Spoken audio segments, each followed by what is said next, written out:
Bonjour à toutes. Alors, aujourd'hui, qu'est-ce qu'on va voir? Cette première vidéo, elle concerne la lecture du bilan. Je vais la faire en deux vidéos, parce que le bilan comporte deux parties. Et on va consacrer une vidéo par partie. Alors, qu'est-ce que c'est que le bilan avant tout? Donc, si vous avez bien étudié normalement la fiche de synthèse que je vous ai fournie, vous avez pris conscience que le bilan, donc c'est un document comptable qui me permet d'avoir une vision patrimoniale de mon entreprise.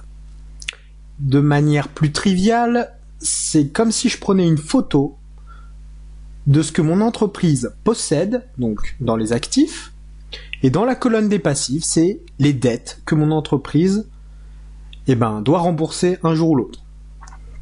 Aujourd'hui, on va s'occuper des actifs.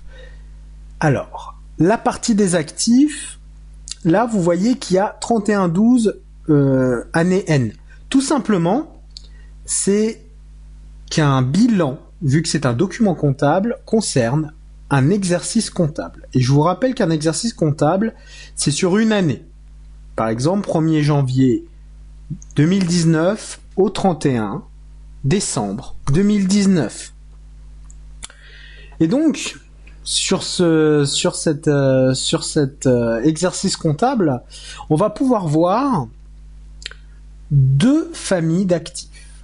Actifs immobilisés et actifs circulants. Vous voyez qu'il y a une déclinaison ensuite. Moi, ce qui m'intéresse vraiment au cours de cette vidéo, c'est que vous puissiez comprendre la différence entre les deux actifs et pourquoi est-ce qu'on fait une distinction propre comme ça. Tout simplement parce que les actifs immobilisés, c'est aussi ce qu'on va appeler des investissements.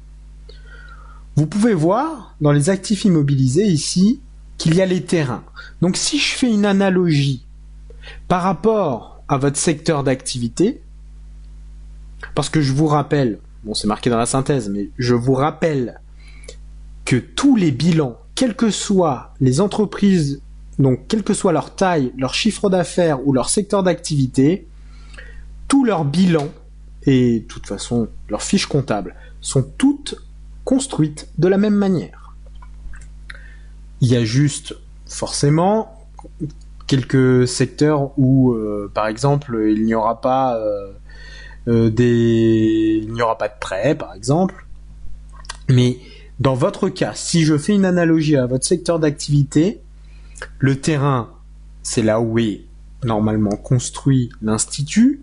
Donc si l'entreprise la possède, cette zone, l'entreprise va avoir un titre de propriété parce qu'elle a fait un investissement immobilier et a pu se la payer, qu'elle se soit endettée ou non. Ça, c'est ce qu'on verra plus tard dans la deuxième partie avec le bilan côté passif.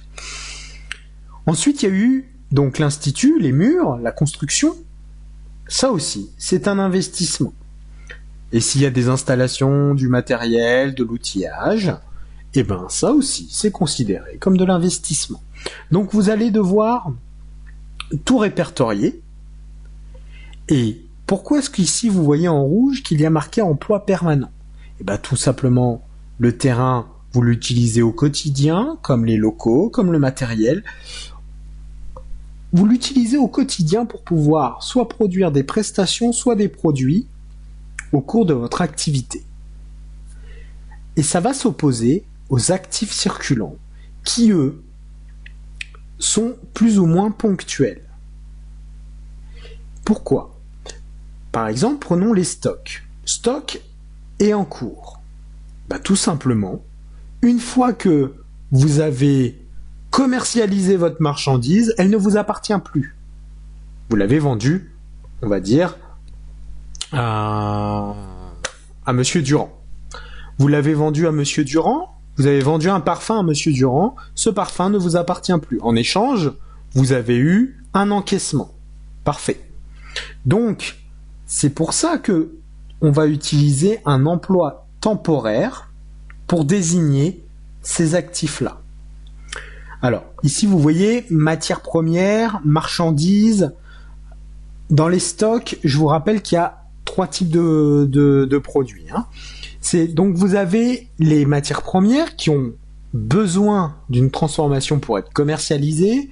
Vous avez en opposition les marchandises, qui sont des produits que vous pouvez commercialiser tels quels. Une fois que vous avez été livré, hop, vous mettez en rayon, vous le référencez bien entendu, et ensuite vous le vendez. Mais il n'y a pas de transformation à faire. Et il y a les consommables. Par exemple, les bandes de cire. Vous n'allez pas forcément les facturer. Quand vous allez faire par exemple une prestation d'épilation, vous n'allez pas facturer le nombre précis de bandes de cire que vous avez utilisées, mais c'est forcément compris dans le prix de la prestation. D'accord ? Pour faire une autre analogie avec un autre secteur d'activité, c'est par exemple dans les hôtels. Les produits d'accueil, c'est des consommables. On ne va pas vous mettre à la facture de la chambre combien ont coûté le thé et les petits gâteaux. D'accord ? C'est la même chose, c'est des consommables. C'est inclus dans la prestation, mais c'est pas facturé directement. Alors moi, ce qui m'intéresse aussi, ça va être les créances. Qu'est-ce que c'est que la notion de créance ? Eh ben, c'est tout simplement, dans cette colonne-là, dans créance, va y avoir le nom des entreprises ou des acteurs économiques à qui j'ai fait un prêt. Et donc, finalement, on me doit de l'argent. Donc, si j'ai fait un prêt de 100 000 euros, ici, il y aura 100 000 euros. On considère que mon entreprise possède 100 000 euros, c'est juste qu'ils n'ont pas été encore remboursés, mais ils m'appartiennent. D'accord ? Donc, pour l'instant, moi, ce qui m'intéresse, c'est de savoir mes investissements, mes stocks et mes créances, comment est-ce qu'elles ont été financées. Et ça, c'est dans la deuxième partie qu'on va le voir, c'est dans le bilan passif. Mais je veux que vous reteniez quelque chose, c'est que la partie, donc cette colonne-là du bilan, donc la partie actif, qu'il soit actif immobilisé ou actif circulant, c'est ce que mon entreprise possède.